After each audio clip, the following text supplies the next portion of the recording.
우리나라가 일을 너무 많이 한다라는 네. 이야기 정말 예전부터 많이 나왔던 이야기입니다. 네. 그런데 구체적으로 다른 나라에 비해서 얼마나 일을 많이 하는 건가요?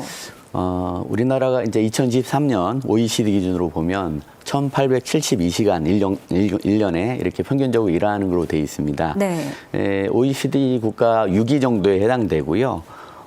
가장 그 근로시간이 적은 독일에 비하면 한 530시간 정도 더 일하고, 심지어 일본 옆 나라 일본에 비하면 260시간 더 하고 있어요.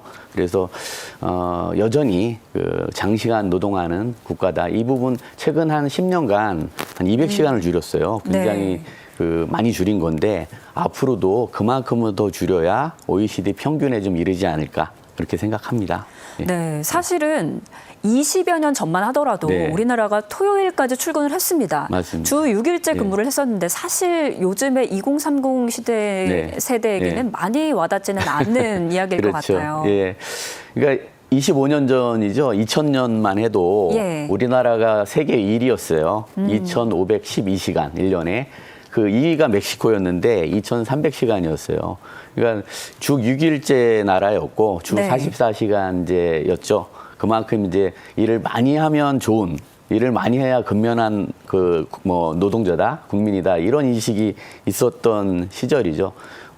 이제 그만큼 이제 25년 동안 한 640시간을 줄였습니다, 우리나라가. 그래서 지금 6위가 됐는데 1위는 여전히 그때 2위였던 멕시코입니다. 지금 한 200시간 해서 한 100시간 정도밖에 못 줄였어요. 25년 동안. 근데 그만큼 우리나라가 노동 시간을 줄여가면서 기업의 경쟁력과 생산성을 높여왔다. 그렇게 좀 볼 수 있을 것 같습니다. 네, 근로시간이 줄어들면 사실 저 같은 사람이야 좋겠습니다마는 짚어볼 지점들이 많이 있긴 합니다. 그렇죠. 일단 찬반 의견이 다양한데요. 일단 찬성하는 의견부터 먼저 들어보면요. 네, 그러니까 그 실증적으로 이제 2000년 그 우리가 OECD 1위 국가에서 지금 6위 국가에 떨어지면서 보면 개인은 굉장히 그 여가 시간이 좀 늘면서 개인의 집중력이 늘고 생산성이 늘어난 측면이 큽니다. 그리고 어떤 스트레스가 좀 줄겠죠, 직장에. 이러면서 산업재해가 좀 줄어드는. 그리고 기업 측면에서 보면 이런 개인의 생산성이 높아지기 때문에 당연히 기업의 경쟁력과 생산성도 높아지는. 그리고 그 산재에 대한 부분도 떨어질 수밖에 없겠죠. 그래서 이런 선순환 구조에 들어갈 수 있고요. 국가적, 사회적 측면에서도 보면 이게 근로시간, 노동시간을 좀 줄이면 줄어든 만큼 다른 고용을 또 창출해야 되거든요. 그러면서 이제 일자리가 늘어나는 이런 개인, 노동자, 기업, 사회가 이렇게 선순환적으로 성장할 수 있는 계기가 된다. 노동시간 단축을 통해서 그런 장점을 분명히 가질 수 있다고 봅니다. 네, 그런데 문제점도 한번 짚어봐야 될 것 같은데요.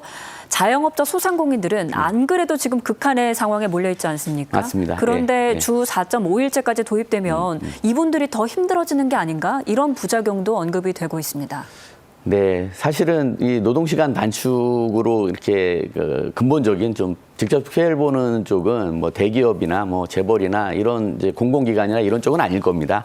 아까 말씀드린 대로 자영업자, 중소, 영세 기업에서 더 그 영향을 미칠 거고요. 아무래도 근로일수가 줄어드니까 생산성도 줄고 또 이익도 줄일 수 있을 우려가 있다고 생각은 할 것 같습니다. 아마. 근데 단기적으로는 이제 그런 좀 안 좋은 효과가 있을 수 있지만 중장기적인 이렇게 그 적으로 보면 뭐 어떤 연구 결과의 실증도 마찬가지지만 생산성이 늘고 1인당 임금도 늘고 기업의 경쟁력도 늘어났다.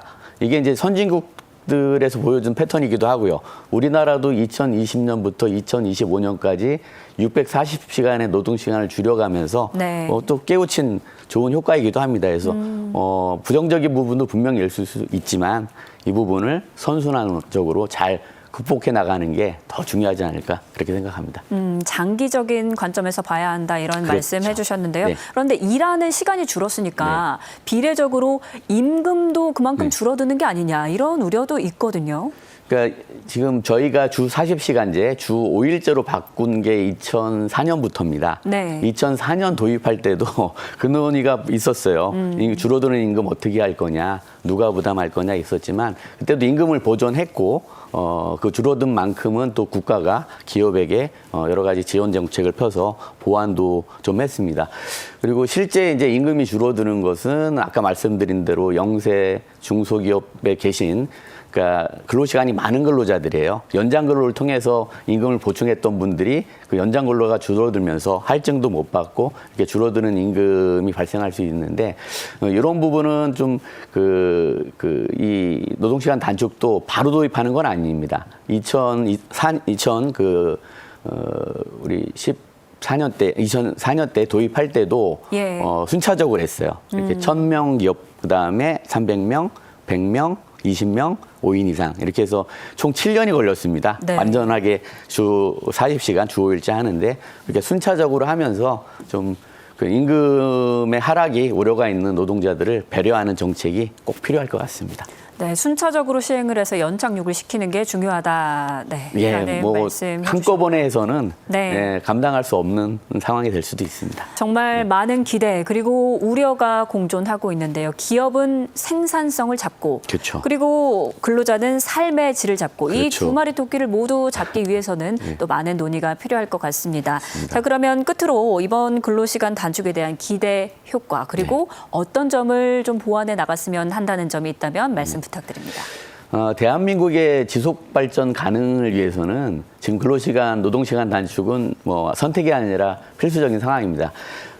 지난 2004년에 주 5일제 도입할 때도 여러 논란이 있었지만 그 결과는 굉장히 긍정적인 장점이 많이 드러났다고 평가가 되고요. 예.